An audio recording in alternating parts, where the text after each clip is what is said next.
What's going on, everybody? It's your man back at you again. I've got my brother-in-law with me, Steve, just out of jail. After what was it? How long did you do? Oh no, 24 years.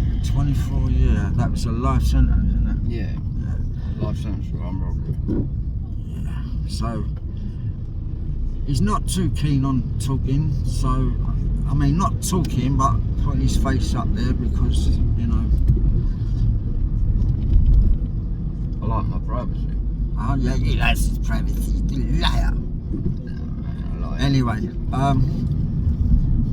we're not going to go too much into his background because, you know, this is going to be the one and only video that we're going to make because he's not. It's I don't know about that. Yeah, I know, but it's took a while to convince you to get it done, eh? So, I'm going to just touch on one of the stories you told me, and that was like Charles Bronson. Yeah, what about it? Yeah. Did you get on well with him, or? Yeah, I liked Charlie when I was younger. I ain't seen Charlie for years, but I liked Charlie. He was alright. A bit repetitive, always fucking.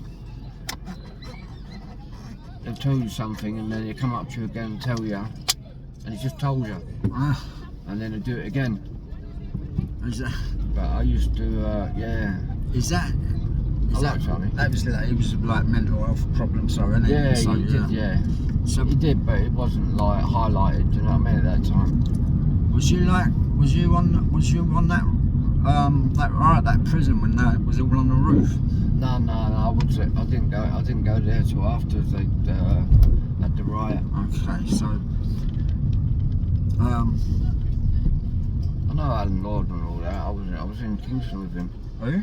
Alan Lord. He was the two main ones was Taylor and Lord. They were the two main protagonists, and Alan Lord I wouldn't say I know him well, but I know him well enough to talk about it. Do you know what I mean? So, like, the story you was telling me was when you saw Charlie getting stabbed. Yeah, he got stabbed. Desi Cunningham stabbed him up. It was all over a fucking. He didn't even. He walked past and he went, "All right, Charlie." Charlie went, "All right, Desi." And Desi went to the geezer next to him. What was that all about? He went, "Oh, Charlie, I'm just saying something." And as Charlie walked, but he ignored it. Desi ignored it, and Charlie went like that. Fucking London gangsters. Anyway, when he come back round the next time, Desi just stabbed him up. Because Charlie said something like that. Because Charlie said like fucking London gangsters. Shit, I'll shit them. Well, you made the wrong mistake with Desi Cunningham, mate, because he was fucking ruthless. That's the trouble when you're in jail, man. You're always going to meet. That was in Parkhurst on the exercise. Was that Parkhurst? Yeah. It's a fucking non-jail now. And he got plunged a few times, and he went up to the screw. He walked up to the screw. I know the screw's called Speedy.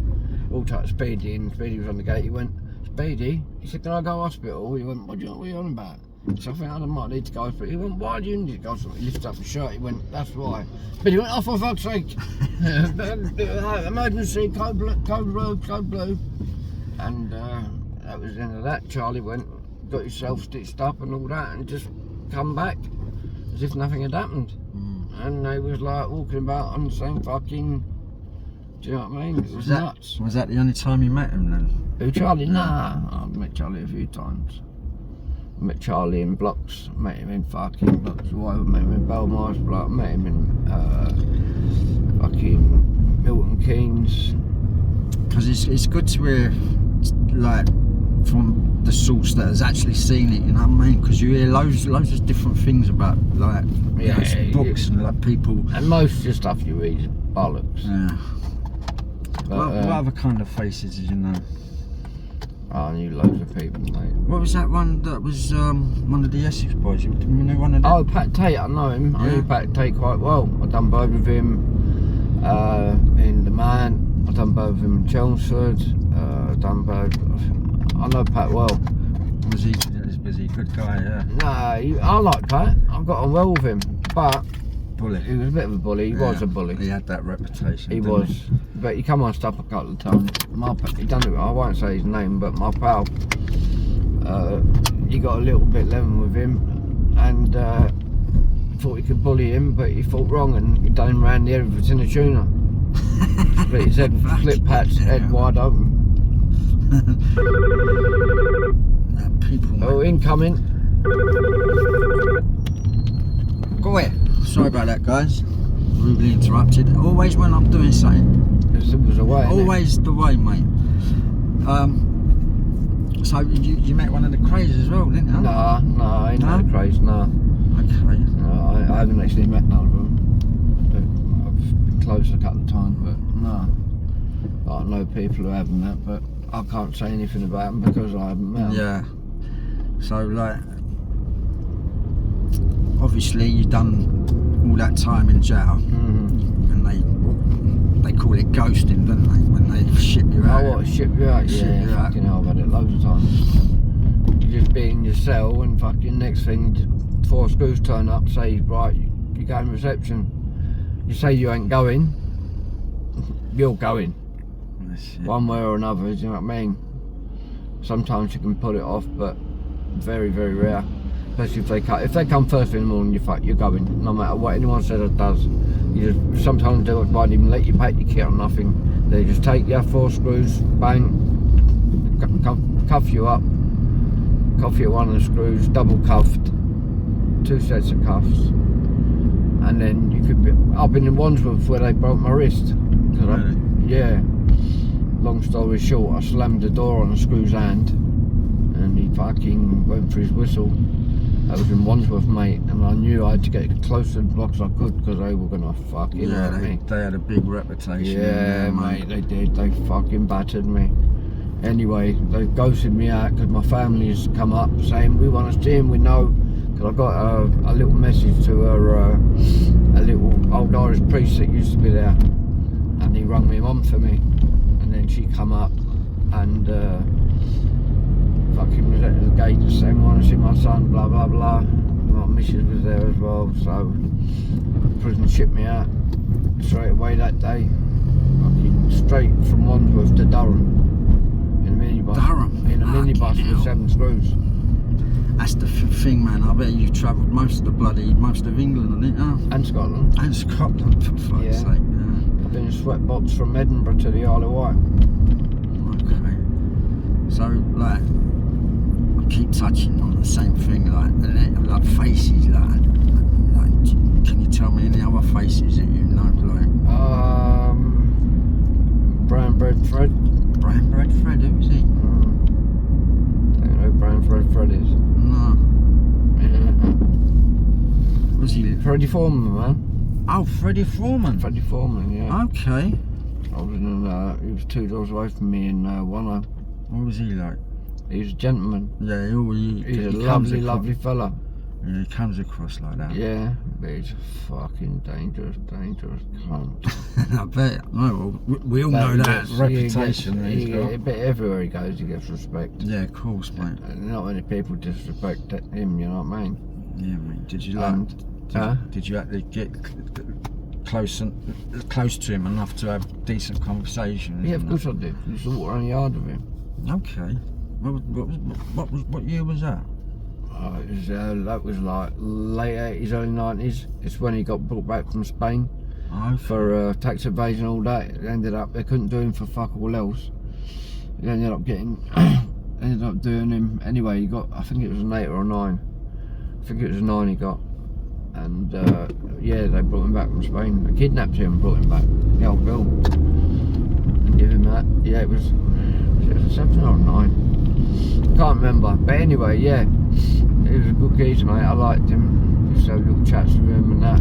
Nothing like too in depth, you know what I mean? Because it's just not what you do, you know what I mean? You don't start asking fucking people that you've just met in jail their personal questions. Yeah, because I mean everybody knows most about his history anyway. I would only talk about something in his family or in his life, and if he was forthcoming about it first, then I'll talk about it. But I wouldn't bring.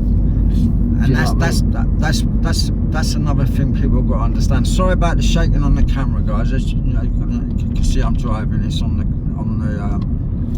the mount, so So yeah, this is another thing that's another state, by the way. He's had this thing about talking about different people and touching on things. So you know what I mean.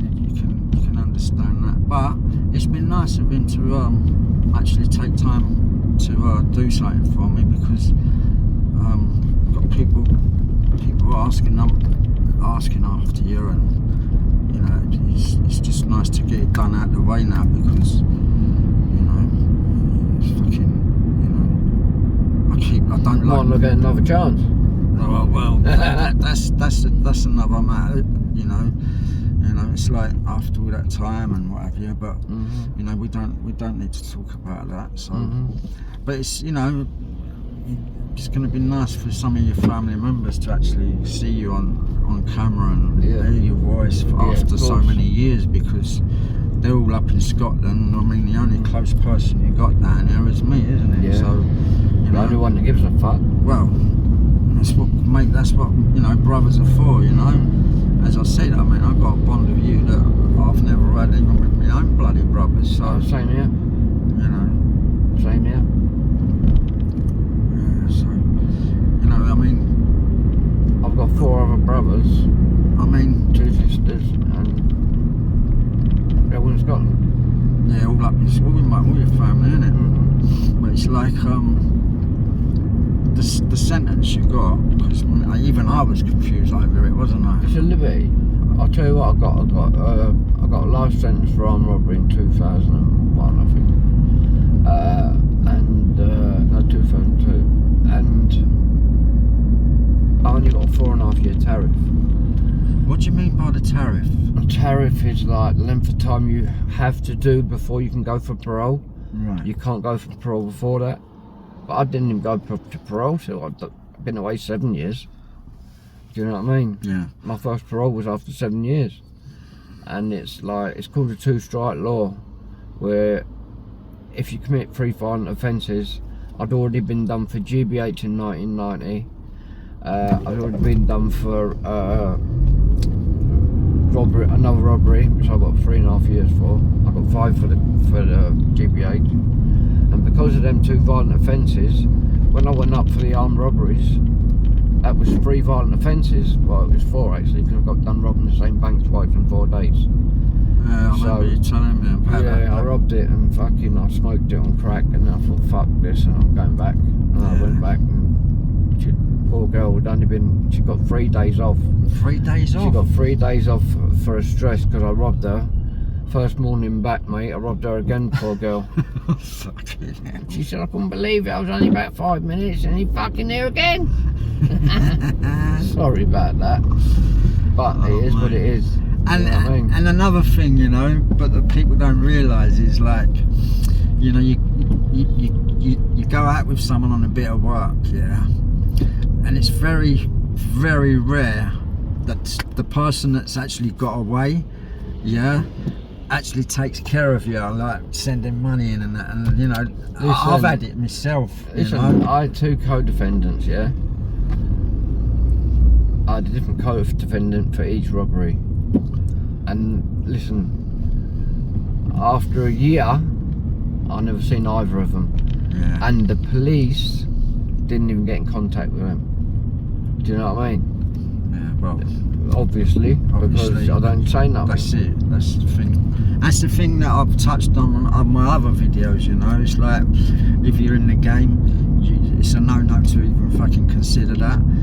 You know, I mean, your next door neighbour, any fucking, you know, normal person that goes to work and paying off a mortgage, yeah, you can understand them picking up the phone. But when you know, whether you're selling drugs or thieving or whatever it is, you know, you're in the game, so that is considered no. So, you know, and it's just, you know, it's just, I mean, society, even that it's changed so much now. There is no fucking loyalty. Do you know what I mean? But yeah, even in jail, it's to change, mate. I'll tell you what's changed jail: television. Because people like fucking don't want to lose their telly. Don't want to lose this, don't want to lose that. They've given you too much now. that people think, oh, it's a liberty what they've given, but that gives it. They give them that to keep them quiet, because if they're not in their cells watching telly, playing games, they're out causing fucking dramas on the landing. Yeah. Do you know what I mean? I bet you saw a lot of that as well, Yeah, mate. of course. I've seen people get their throat cut. I've seen naughty shit, mate. Do you know what I mean? What's the People get stabbed on the yard. I've seen screws get hot watered. Oh yeah. Yeah, I've seen screws have piss thrown over them, shit thrown over them. I've seen screws jaw broke. I've seen loads of shit, man. Believe me. And that's another thing as well, isn't it? Screws. They're not like the 80s, 90s, early 90s screws. Nowadays, it's like some are half decent. Yeah. But they get taught to be like that. They get taught to be like sweet, and everything's written down, and it's all lobbo. It's all lobbo. Some jobs they don't come out of the fucking office. Well, if they're getting you fucking 23-hour bang up, fucking sake. But you know what I mean? It's like, with prison and that, it's like the screws, you know, back in the in the 80s and 90s, they wouldn't even talk. If you were talking to a screw, folding cells. Yeah, that was a place. That was a place. Dramas in there, mate. Yeah, mate. That was a place. If you didn't have something about you, mate, you were getting robbed. That's it. You were getting robbed or fucking beatings or something. Never once got robbed, mate. That's Never. it. And it's having the confidence as well, because if you're not showing the confidence, yeah, you know what I mean. You're gonna look fucking weak. And listen, you know who the robbers are. You know who the fucking piss takers are. And they always start off by asking for a roll up or something stupid I can read them. I can read them. Yeah, and I just let them know. You have to let them know. You have to give them like a signal. Just let them know you're not a cunt. So, and they know. I mean, you came out and got down that fucking hostel. What was that fucking piss test? Fucking shit hole. Yeah, well, piss test, breath test, fucking curfew. You know what I mean? But you name it. But yeah. But anyway, guys, I think that's enough on that, because we're nearly at our destination. Sorry for the wobbling on the camera, as I said, but yeah, it's been nice. And